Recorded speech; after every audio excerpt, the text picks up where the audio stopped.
જૂનાગઢ જિલ્લાના Mangrol police station દ્વારા શંકાસ્પદ સરકારી અનાજના જથ્થા સાથે મોટી કાર્યવાહી કરવામાં આવી છે।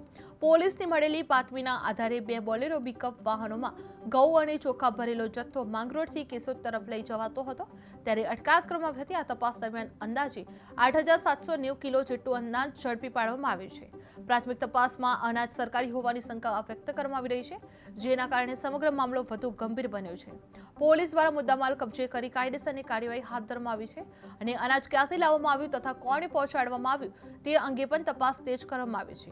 આ ઘટનાને પગલે સ્થાનિક લોકોમાં પણ રોષ ફેલાયો છે અને ગરીબોને મળતું અનાજ કઈ રીતે ખસેડાતું હોવાના સવાલો ઉઠવા પામી રહ્યા છે। જે આ શંકાસ્પદ અનાજનો મોટો જથ્થો ઝડપાયો છે, જેમાં 2 પિકઅપ વાહન ઝડપી પાડવામાં આવ્યા છે, જે પોલીસના જાળમાં 8790 કિલો ઘઉં અને ચોખા કબજે કરાયા છે, જે સરકારી અનાજ હોવાની શંકા વ્યક્ત કરવામાં આવી રહી છે, જે ગરીબોના અનાજ પર સવાલો ઉભા થઈ રહેલા જોવા મળી રહ્યા છે।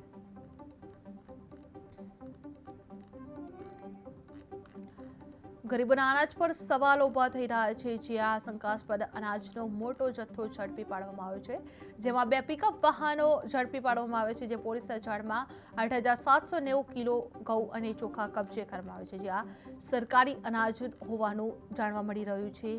જે મુદ્દામાલ કબજે કરવાનો હાથ ધરવામાં આવી રહ્યું છે અને અનાજ ક્યાંથી લાવવામાં આવ્યું તથા કોણે પહોંચાડવાનું હતું તે અંગે તપાસ તેજ કરવામાં આવી હતી। જે આ ઘટનાને પગલે સ્થાનિક લોકોમાં પણ રોષ ફેલાયેલો જોવા મળ્યો છે અને ગરીબોને મળતું અનાજ કઈ રીતે ખસેડાતું હોવાના પણ સવાલો ઉઠવા પામી રહ્યા છે।